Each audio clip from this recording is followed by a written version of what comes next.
Voice బాగున్నారా? హరిప్రసాద్ గారు voice. So అందరికీ నా హృదయపూర్వక నమస్కారం అండి. Thank you. Let's go ahead. Please will go ahead. ప్రత్యేకించి ఇది నిన్న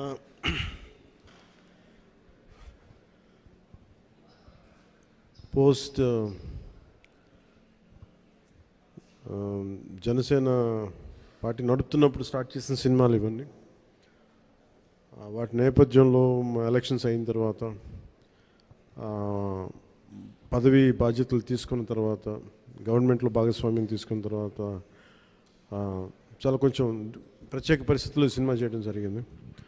సో ఈ సమావేశానికి వచ్చేసిన మీ అందరికీ పేరు పేరున నా హృదయపూర్వక ధన్యవాదాలు. సో మీరు అడగదలుచుకుంది ఏంటంటే ప్రింట్ మీడియా నుంచి కాబట్టి మీరు మాట్లాడండి సార్. Please ask. మీరు మాట్లాడతారా? సనాతన ధర్మానికి సినిమాకి సంబంధం ఉంది కదా సార్. మీరు ఎప్పటి నుంచో ఈ మధ్య సనాతన ధర్మాన్ని అంటే ఇదేంటంటే మెయిన్గా ఇందాక అందరికీ ఇంటర్వ్యూస్లో అదే చెప్తున్నాను. ఇది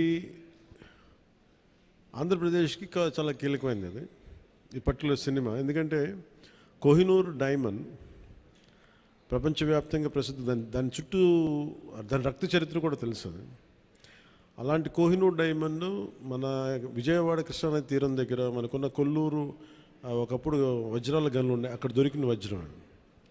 అలాగే మన మచిలీపట్నం విపరీతమైన అంతర్జాతీయ స్థాయిలో ఎక్స్పోర్ట్ ఇంపోర్ట్కి లావాదేవీలకి చాలా నిలయం అది. సో అలాంటి చోట జరిగే కదా ఇక్కడ జరిగిన ఈ కోహినూర్ వజ్రం వెళ్ళి ఫైనల్గా కులీ కుతుబ్ షా నుంచి మొఘల్ ఎంపరర్ దాకా వెళ్ళి మొఘల్స్ పాలనలో దట్టు ప్రత్యేకించి ఒక నియంతగా ఉన్న సొంత తమ్ముడిని కూడా సొంత అన్నయ్యని కూడా చంపి దారా సిక్కుని చంపేసిన ఔరంగజేబ్, తండ్రిని ఖైదులో పెట్టించిన ఔరంగజేబ్, అలాగే హిందువుగా బతకాలి అంటే పన్ను కట్టాల్సిన సమయం, అలాంటి పరిస్థితుల్లో తీసుకొచ్చి దేవాలయాలు కూల్చేసిన ఔరంగజేబ్, అలాంటి ఔరంగజేబ్ ఆసీనుడైన ఆసనం మీద, నెమలి సింహాసనం మీద ఉన్న కోహినూర్ని హీరో పాత్ర ఇవ్వబడుతుంది. అది తీసుకురమ్మని, అది అసైన్ చేయబడతారు. సో అది నాకు ఇంట్రెస్టింగ్ అనిపించి సినిమాని ఒప్పుకోవడం జరిగింది. ఇది దాదాపు 3-4 సంవత్సరాలు, క్లోజ్ టు 5 years పట్టింది. 2 కరోనా వేవ్స్ బాగా ఇబ్బంది పెట్టినాయి. ఫైనల్గా వచ్చేటప్పటికి మన మ్యాన్ మేడ్ డిజాస్టర్ గత ప్రభుత్వం చేసిన సమయంలో కరెక్ట్గా సినిమా చేద్దాం అనుకున్న సమయంలో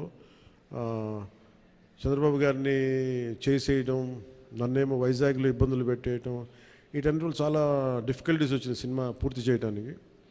ఫైనల్గా గవర్నమెంట్ మారిన తర్వాత చేద్దాం అనుకుంటే చేసే టైంకి అడ్మినిస్ట్రేషన్ 6 months తర్వాత కరెక్ట్ ఇక్కడ ఈ ఆఫీస్కి, ఈ క్యాంప్ ఆఫీస్ కొత్తపేట దూరంలో ఉన్న ఈ మిడ్ వ్యాలీ ఏరియాలో సెట్ చేసి రోజుకి కుదిరినప్పుడల్లా 7 to 9 మార్నింగ్ షూటింగ్ చేస్తాం. ఎప్పుడన్నా సండేస్ కుదిరితే ఒక రోజు ఒక 9 గంటలు చేయటం అలా జరిగింది. సో ఫైనల్గా సినిమా ఫినిష్ పూర్తయింది. ఈ కైండ్ ఆఫ్ యాక్షన్ అడ్వెంచర్, అలాగే ఈ చారిత్రాత్మక నేపథ్యం కాబట్టి కొంత జిజియా మీద ఒక రివోల్ట్ ఎలా ఉంటుంది అంటే, ఒక హిందూగా నువ్వు వెళ్తున్నాలంటే క్యూలో నుంచొని for being Hindu you have to pay tax. So అలాంటి ఇంట్రెస్టింగ్ ఎలిమెంట్స్ ఉన్నాయి. And it's more of a wholesome entertainer తప్ప దీంట్లో ఏ విధంగా పొలిటికలైజ్ అనేది ఏముండదు. ఇట్స్ ఫ్యామిలీ ఎంటర్టైనర్ కాదు. ఇది నేను చేయటం వల్ల దీనికి ఇంకేదైనా రంగులు ఆపాదించబడతాయో నాకు తెలియదు కానీ, బట్ నేను మటుకు సినిమా చేసినప్పుడు it is beyond politics. So దాంట్లో ధర్మం అనేది ఒక ఎలిమెంట్.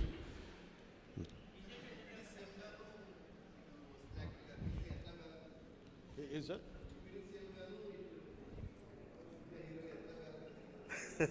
Quiet challenge. ఇందాక కూడా ఎవరు ఇంటర్వ్యూలో అడుగుతూ ఉన్నారు, మీరు మేడం మీరేనా అడుగుతా అంటే సినిమాల్లోనూ ఒకటే చాయిస్ ఉంటుంది, either films or politics at this stage అంటే I said I opted for politics. I opted for not cinema, politics. So అందుకే నా ప్రయారిటీ పాలిటిక్సే, అడ్మినిస్ట్రేషనే పెట్టి నాకంటూ కొంత టైం అనుకున్నప్పుడు దాన్ని బట్టికే కేటాయించడం జరిగింది. అట్లా సాధించాను. ఏ సినిమాకి చేయని విధంగా ఫస్ట్ టైం ప్రమోషన్స్లో దిగారు మీరు. ఇది చాలా ప్రత్యేక పరిస్థితులు ఉన్నాయి సార్. నేను మామూలుగా అయితే చేయను. అంటే నా వల్ల నిర్మాతలు నష్టపోయారు. అది కూడా ఎలా నష్టపోయారు? ఒకటి కరోనా, రెండు న్యాచురల్ డిజాస్టర్, రెండు న్యాచురల్ డిజాస్టర్స్, ఇంకోటి man made disaster, administration disorder, ఇక్కడ పొలిటికల్ ఇది ఇక్కడ. సో మూడిటికి నిర్మాతలు బలైపోయారు. సో దానికి నేను ఒక నైతిక బాధ్యత వహించి లేట్ అయిపోయిన సినిమాని ప్రమోట్ చేయాల్సిన బాధ్యత నా మీద ఉంది. అంతేగాని ఎందుకంటే నాకు రెమ్యునేషన్ కూడా దీనికేమి అదే ఇంకా రేపు పొద్దున హిట్ అయితే నాకు తెలియదు. కానీ సో అలాంటి పరిస్థితుల్లో రిలీజ్ చేశాను. ఎందుకంటే ముందు సినిమా ఆడాలి, సినిమా రిలీజ్ అవ్వాలి, నిర్మాత బయటపడాలి అన్న సదుద్దేశం. అది కూడా ఏంటంటే నేను పాలిటిక్స్లో ఉండటం, గత ప్రభుత్వం చేసిన మ్యాన్ మేడ్ డిజాస్టర్స్, వీటన్నిటి వల్ల నలిగిపోయిన దానికి బలైపోయి నేను పాలిటిక్స్లో ఉన్నాను కాబట్టి బలైపోయారు కదా, ఇబ్బందులు పడ్డారు నిర్మాతలు. అందుకని వాళ్ళందరి తరపున నేను ఈ కనీసం ఈ ప్రమోషన్ చేయడం అనేది చాలా ఎసెన్షియల్ డ్యూటీ అనిపించింది నాకు. అంతమించి మామూలుగా అంత అవసరం ఉండేది కాదేమో. సార్, ఆ సినిమా తీసేటప్పుడు కొంత ఇబ్బందులు కూడా పడ్డట్టున్నారు మీరు. ఏంటి సార్? ఆ సినిమా తీసేటప్పుడు కొంత ఇబ్బందులు కూడా పడ్డట్టున్నారు, సమ్మర్లో కానీ నైట్ టైంలో షూటింగ్ చేయటం కానీ. అంటే ఎలా అంటే నేను ఇక్కడికి వెళ్ళి వైజాగ్లో అరెస్ట్ అయ్యి మళ్ళీ వచ్చి 4 రోజుల తర్వాత మళ్ళీ ఇలా చేశాను. అంటే అరెస్ట్ అంటే చూశారు కదా ఎలా పెట్టారు. అట్లాంటి పరిస్థితుల్లో మండుటెన్లో కానీ అంటే okay, that's part and parcel, there is no complaint about it. నాకేమనిపించిందంటే ఈ ఇబ్బందులు పడటం ఒకటిను, పార్టీని నడుపుతా ఏమాత్రం హోప్లెస్ పొలిటికల్ సిచ్యువేషన్లో ఉండి సినిమాలు చేస్తా, 10 రూపాయలకి 15 రూపాయలకి టికెట్లు ఏదైనా రిలీజ్ అయితే ఇబ్బందులు పెడతా, నాకు వీటన్నిటికీ దాటి అధిగమించి ఇక్కడ దాకా రావడం చాలా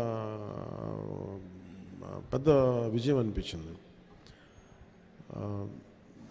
సో టఫ్ సిచ్యువేషన్ ఇక్కడ దాకా వచ్చి I'm grateful for the producers.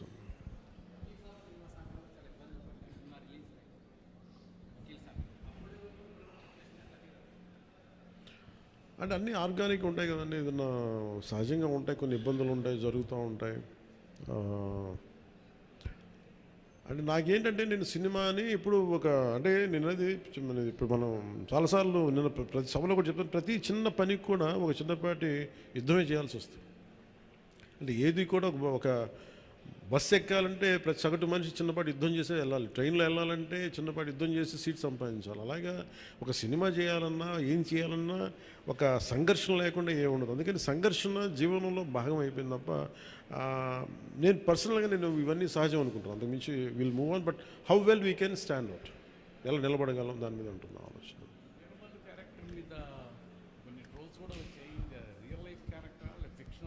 ఇది ఫిక్షన్ క్యారెక్టర్స్, అసలు వాళ్ళు ఎవరో మాట్లాడారు, నా దృష్టికి తీసుకొచ్చారు కానీ అసలు సంబంధం లేదు. అది సర్వాయి పాపన్న గౌడ్ అని చెప్పి అసలు సంబంధం లేదు, దానికి దీనికి అస్సలు సంబంధం. ఇది వన్ ఈజ్ ఒక హై కాన్సెప్ట్. ఒకవేళ కోహినూర్ డైమండ్ని తీసుకొస్తే ఉంటుంది, దాన్ని కొర్లు మన ఈ మచిలీపట్నం పరిసర ప్రాంతాల్లో పెరిగే ఇలాంటి వాతావరణంలో పెరిగిన ఒకడికి ఈ బాధ్యత తప్పు చెప్తే నిజాం నవాబు ఎలా ఉండొచ్చు, ఈ హై కాన్సెప్ట్. దీంట్లో ఎక్కడా కూడా అది ఒక ఫిక్షస్ క్యారెక్టర్ తప్ప దాన్ని ఎక్కడా కూడా అసలు చారిత్రాత్మక ఆధారాలు ఉన్న పాత్ర అసలు కాదు, డిఫరెంట్ డే వన్ నుంచి. It's very quite created character. Sir, Bheemla నాయక్కు సంబంధించి అప్పుడు టికెట్ రేట్లు తగ్గించారు, అయినా సరే హిట్ అయింది. కానీ ఇప్పుడు టికెట్ రేట్లు పెంచారు. అంటే ఆ రోజు టికెట్లు రేట్లు తగ్గిస్తే నిరుత్సాహపడలా, ఈరోజు టికెట్ రేట్లు పెరిగితే కూడా ఆనందించట్లా. భగవంతుని ఏదిస్తే అది తీసుకోవడం అంతే తప్ప ఈరోజు గవర్నమెంట్ ఉంది కాబట్టి అంటే ప్రత్యేకించి పవన్ కళ్యాణ్ సినిమాకి ఇస్తే నేను ఖచ్చితంగా నేను ఆనందించేవాడిని కాదు. కానీ ఇది అందరికి ఇచ్చారు కాబట్టి దాంట్లో నాకు ఇవ్వకపోతే అది వివక్ష చేసినట్టు ఉంటుంది, అది కూడా తప్పవుద్ది కదా. అందుకని I think it's part and పార్ట్స్లో ఆ రోజు అలా జరిగింది, ఈ రోజు ఇలా జరిగింది, అంతకుమించి దీన్ని వేరేలా చూడటానికి ఏం లేదు. ప్రొడ్యూసర్ నష్టపోయాడనే దేనికి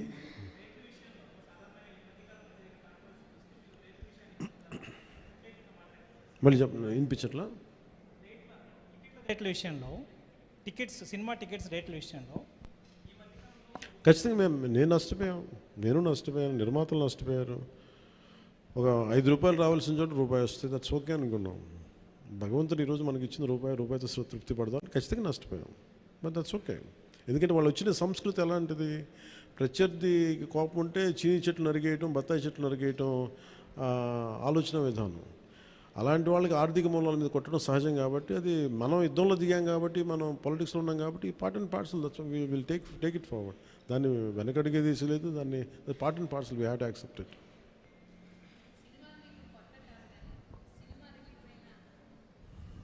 సినిమాలు మీకేం కొత్త కాదు, కానీ ఏ సినిమా రిలీజ్ అయినా అందరికీ కొంత నర్వస్నెస్ ఉంటుంది. మీకు కూడా ఉంటుందా? నాకు నిండా మునిగినోడు చలి అని చెప్పండి. కానీ బాధ్యత ఉంటుంది. అంటే సినిమా బాగుందంటే ఆనందిస్తాను, బాగలేదంటే ఓకే ఏం కరెక్ట్ చేయాలని ఆలోచిస్తాను, అంతే తప్ప. ఎందుకంటే ఎందుకు నాకు నర్వస్నెస్ ఉంటుంది అంటే, చేసేటప్పుడు చాలా ఒళ్ళు దగ్గర పెట్టుకుని చేస్తాను.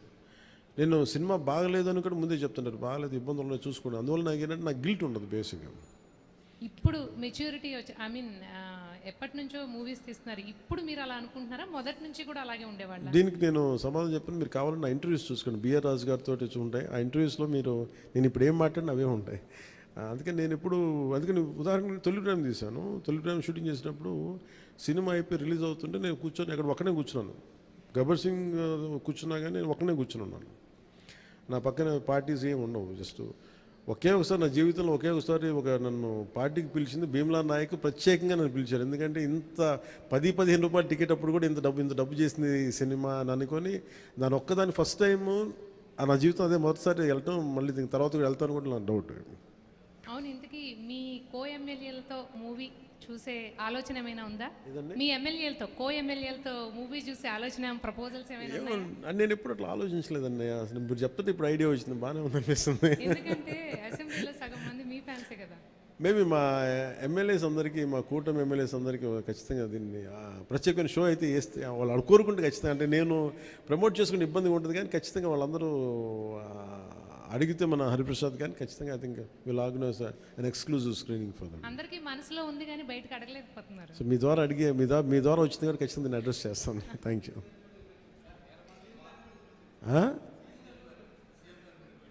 సీఎం గారు బిజీగా ఆయన సినిమాలు మా అయితే ఒక 5 నిమిషాలు చూస్తారేమో. ఎందుకు రోజు నన్నే చూస్తుంటారు కదా, సినిమా చూస్తున్నట్టు అనుకుంటారు.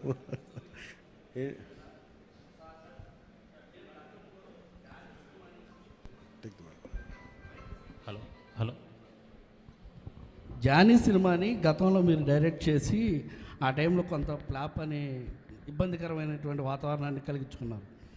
ఈ సినిమాలో మీరు లాస్ట్ క్లైమాక్స్ మీరే డైరెక్ట్ చేశారని చెప్పేసి చెప్తున్నారు. దానికి అప్పటికి ఇప్పటికీ ఏంటి, ఎలాంటి చేంజ్ మీరు గమనించారంటే? అలాగే అంటే నేను జానీ నిన్న కూడా చెప్పాను. అంటే నాకు ఏమనిపించిందంటే, ఒక సినిమా తీసేటప్పుడు చాలా నలుగుతూ ఉండేది. నేను చెప్పేది సినిమా అనేది ఒక్కటే కష్టపడేది కాదు, ప్రతి ఒక్కటి. ఈవెన్ ఒక చిన్నపాటి ఉపాధి శ్రామికుడు కూడా కష్టపడతారు, యుద్ధం చేయాలి పట్టుకోటి కోసం. సినిమా ఏంటంటే చాలామంది డబ్బులు చాలా గ్లామరస్గా కనిపిస్తుంది ఫిల్మ్ ఇండస్ట్రీ.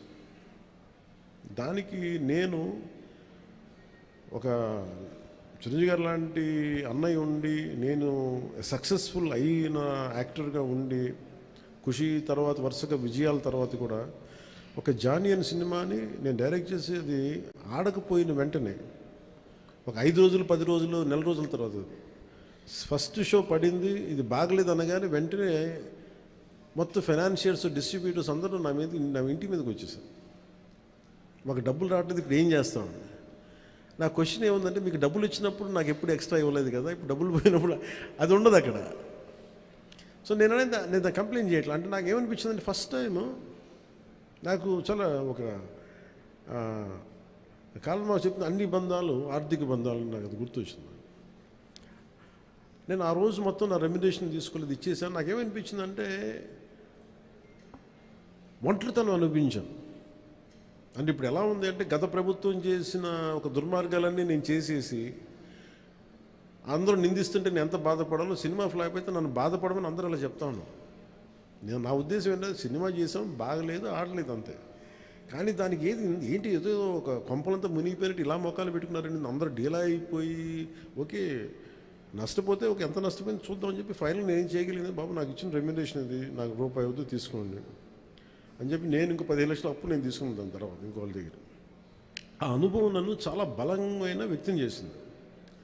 ఆ ఒక్క జానీ ఫెయిల్యూర్ నాకు ఎంత హెల్ప్ చేసిందంటే పాలిటిక్స్లో హెల్ప్ చేసింది. నేను 2019లో ఓడిపోతే మళ్ళీ నాకు అదే గుర్తొచ్చింది. నేను ఎలా సర్వైవ్ అయ్యానప్పుడు part and failure is a part and parcel of growth. అది నాకు బాగా బలం ఇచ్చి నిన్న ఒక నిర్మాత ఆ రోజు అన్ని ఇబ్బందులు లేవు, కానీ రత్నం గారు లాంటి వ్యక్తి ఒక చిన్నపాటి మేకప్ అసిస్టెంట్గా ప్రారంభించిన వ్యక్తి, అంచెలంచెలుగా శంకర్ లాంటి వాళ్ళతో సినిమా తీసి పాన్ ఇండియా సినిమాలు తీసిన వ్యక్తి ఈ రోజున సినిమా రిలీజులకి ఇబ్బంది పడతా ఉంటే నాకు అనిపించింది చాలా బాధేస్తుంది. ఇది నాకు అందుకే నేను దగ్గరుండి ఈ సినిమాని ప్రేక్షకుల దగ్గరికి తీసుకెళ్ళాలనేది నిర్ణయించుకున్నాను. సో నాకు అందుకు అనిపించింది అనమాట. అందుకని నా జానీ అనేది ఎందుకు వచ్చిందంటే ఇంత ఫీబుల్గా ఉంటారు. అంటే మనీ దగ్గరికి వచ్చేటప్పటికి అందరూ నువ్వు చస్తావో పెడతావో తెలియదు కానీ మాకు ఇలా కట్ట ఒకసారి ఇర్లాజికల్గా ఉంటుంది. సో అలాంటి సమయంలో నాకు ఆయన అండగా నిలబడాలి. అందుకని that's reason why I quote. అందుకని క్లైమాక్స్ ప్రత్యేకించి నేను ఎందుకు చెప్పానంటే అప్పుడు నేను కొన్నిసార్లు నేను బుల్డోస్ చేసుకుని వెళ్ళాల్సింది. కొన్నిసార్లు రైట్ నిర్ణయం మన మనసుకు తెలుస్తుంది యాజ్ అ ఫిల్మ్ మేకర్గా. కొన్నిసార్లు పక్కన వాళ్ళు మాటలు నేను అసలు ఎప్పుడు పక్కన వాళ్ళ మాటలు విన్నాను. కానీ ఈ ఫిల్మ్కి వచ్చేటప్పటికి ఈసారి ప్రత్యేకించి ఎట్టి పరిస్థితుల్లో నేను పాలిటిక్స్లో ఉన్నాను, సినిమాలు బాగా చేయడేమో అన్న సందేహం ఎక్కువ మందికి ఉంటుందని చెప్పి ప్రత్యేకించి శ్రద్ధ పెట్టి చేశాను. సో క్లైమాక్స్ కూడా ఎందుకు చేశానంటే నేను చాలా సంవత్సరాలు అయిపోయింది యాక్షన్ కొరియోగ్రఫీ చేసి.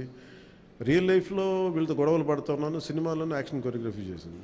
సో ప్రత్యేకించి ఆ particular episode it's close to my heart.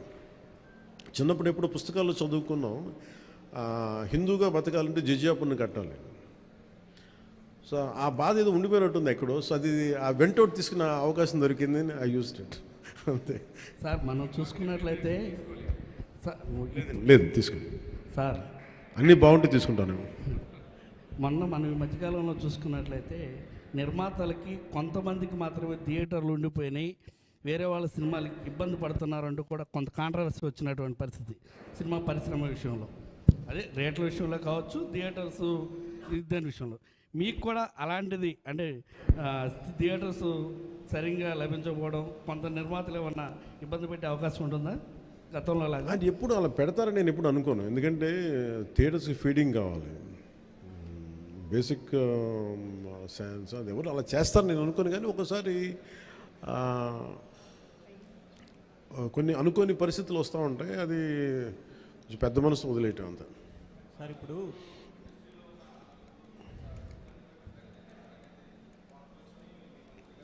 నేను ఎప్పుడు అనలేదు ఆ మాట. నేను అన్నారా, రాశారా? Okay, welcome. So thank you sir. Ma'am, this movie is going to be?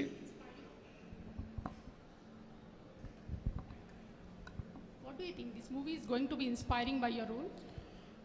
అంటే ఇన్స్పైరింగ్ ఇవన్నీ నేను చెప్పలేను, కానీ I feel it is a wholesome entertainer.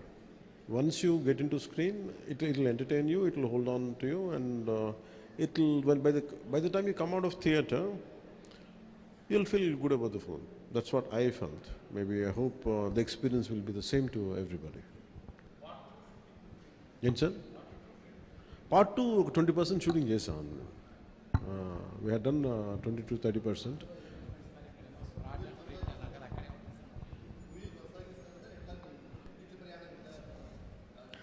వచ్చే డబ్బుల్ని బట్టి, నాకు దొరికే టైంని బట్టి, కుదిరితే భగవంతుడి ఆశీస్సులు అన్నీ కుదిరి. సార్ ఏంటి సార్?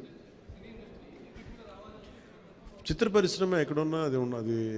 ఆల్రెడీ ఏపీకి రావాల్సిన కొత్తగా అవసరం లేదు, కానీ ఏపీలో డెవలప్ చేయాల్సిన ఇన్ఫ్రాస్ట్రక్చర్ డెవలప్ చేయాలి. హైదరాబాద్లో ఎలాంటి ఇన్ఫ్రాస్ట్రక్చర్ ఉందో ఆంధ్రప్రదేశ్లో కూడా అలాంటి ఇన్ఫ్రాస్ట్రక్చర్ కొంత హైదరాబాద్లో ఉండొచ్చు, కొంత కొంత మంగళగిరి లేదు మనకున్న ప్రాంతాల్లో కావచ్చు. ఇట్ డిపెండ్స్ పరిస్థితులు ఎక్కడ బాగుంటాయని దానికి తగ్గట్టుగా ఇన్ఫ్రాస్ట్రక్చర్ అయితే డెవలప్ చేయాలి. ఫిల్మ్ మేకింగ్ స్కూల్స్ చాలా డెవలప్ చేయాలి.